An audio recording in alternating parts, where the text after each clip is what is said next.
Yes, I know it's July, but the Holiday Scorched event is back in Fallout 76. Running from Tuesday the 23rd of July until the 6th of August, there are 7 new rewards to collect. This guide will cover everything related to the event, the best farming route, and an overview of the rewards, including the new ones added for July 24 and some other helpful tips in relation to holiday gifts, so please hit that like and subscribe to check out my other Fallout content. The Holiday Scorched event works the same as the Spooky Scorched event in that each Scorched spawn does a 10% chance to be a festive Holiday Scorched. This only applies to spawns outside in Appalachia and does not count for instanced areas, so anything you enter with a loading screen. Holiday Scorched will always be melee attackers and have a specific sound alert when they are near. Holiday Scorched will also always be legendary, with a 55% chance to be a 1-star, a 40% chance to be a 2-star, and a 5% chance to be a 3-star. This tried and tested route for farming the Scorched is probably the easiest and most efficient, as it's mainly in the lower level areas and has the highest volume of Scorched per spawn area. You can follow this route either way, but to save some caps, simply use the free fast travel points for either the crater in the Toxic Valley to start at the top, or the rusty pick in the ash heap to start at the bottom.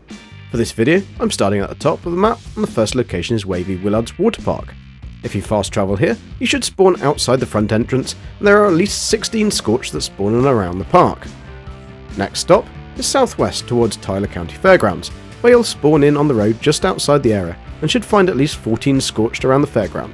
Remember, there is a workbench in the rear barn, so you can scrap a load of the junk, weapons and armour you've probably already collected. Across the road is the Tyler County Dirt Track, which contains a workshop. Now during the seasonal holiday event, you have the option to claim the Santatron Collectron for free in the Atomic Shop. The Santatron, once built, has a small chance to also collect holiday gifts, so it's worth building one in your camp and one at each workshop whilst you play for that extra chance of some holiday cheer. You'll now want to head east to Wilson Brothers Auto Repair. Although you'll only find 4 to 5 Scorched here, I've always had really good luck with holiday spawns, so it's worth checking it out. Next, head further east to the most popular Scorched farming location, Morgantown Airport. There are at least 16 Scorched that spawn around the airport, but remember, although there are many Scorched inside the buildings, this is an instance location, and therefore will not spawn the Holiday Scorched. Once you have cleared the Scorched in the airport, head over to the far side and you can start the event Collision Course. This event will produce 5 waves of Scorched with a good chance of spawning some jingly buggers. Please note that since patch 32, a public event can no longer appear twice in a row in the same world. Once you're done, head southeast towards Bolton Greens. Although this is a rather annoying location as it spawns a wide area, you should find at least 12 to 13 Scorched in and around the grounds. Now head west towards Greg Mine Supplies, where you should find 10 Scorched. Now head towards Helvetia, the home of the Fashnack Parade, and you should find at least another 10 Scorched spawn. Remember to check inside the church and use a Holy Hand Grenade. Continue west to Sutton, where you should find another 7 to 10 Scorched. The next stop, you'll need to head slightly northwest to Relay Tower EMB127, where you should find about 5 Scorched. Now head slightly southwest towards the Poseidon Power Substation PX01, where there will be another 4. Head south towards Camden Park, where you should find at least 14 Scorched wandering around. Heading northeast, travel to the Poseidon Energy Plant. This area probably has the highest number of Scorched that spawn outside of the Collision Course event, and I've encountered over 20 natural spawns, but be careful for turrets on the ground level and on the roof, as they can take you down pretty quick. Once cleared, head southeast towards Avion Medical Centre, and take out the Scorched patrolling the outside of the building, usually between 3 and 6, and then head across to Riverside Manor, where you should find another 4 Scorched. Now head north to Somerville Docks, where there are normally about 8 to 10 Scorched.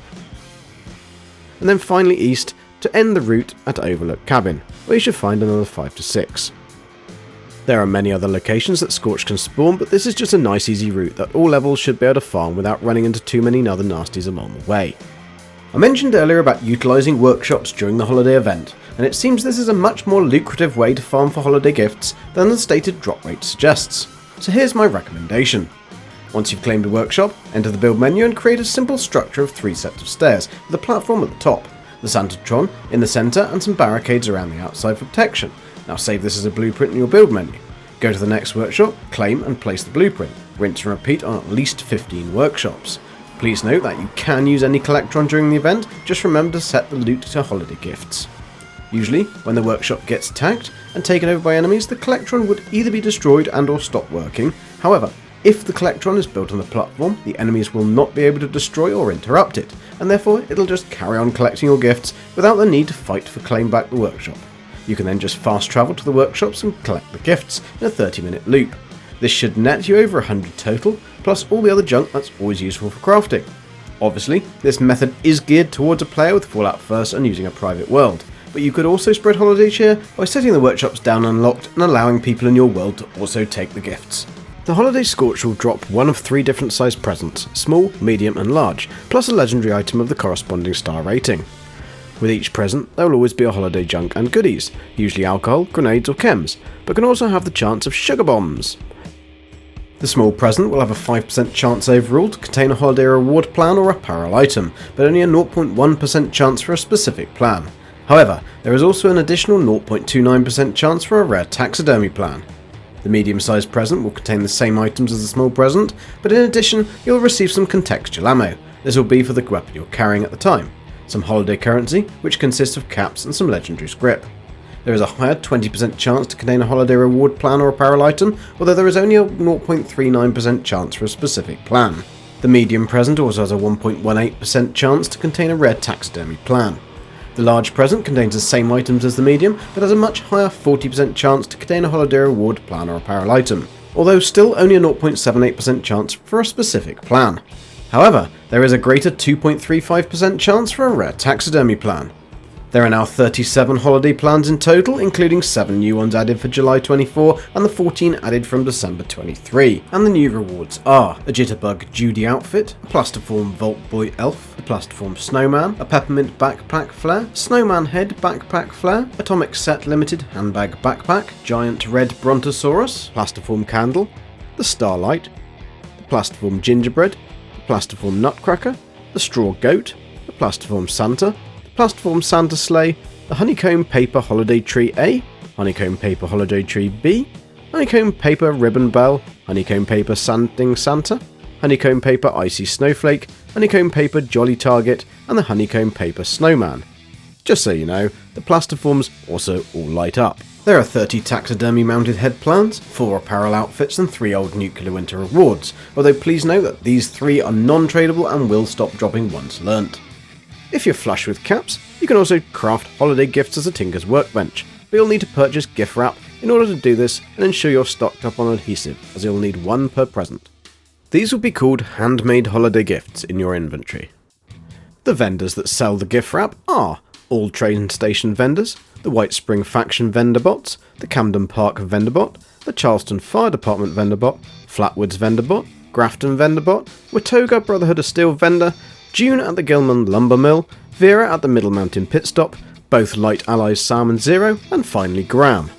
One helpful thing to remember is that the White Spring train station vendor will always sell 2 of each gift wrap, and the faction bots within the White Spring Mile will also sell 1 each, so if you buy a load of gift wrap, it might be easier just to server hop at White Spring to save yourself some time.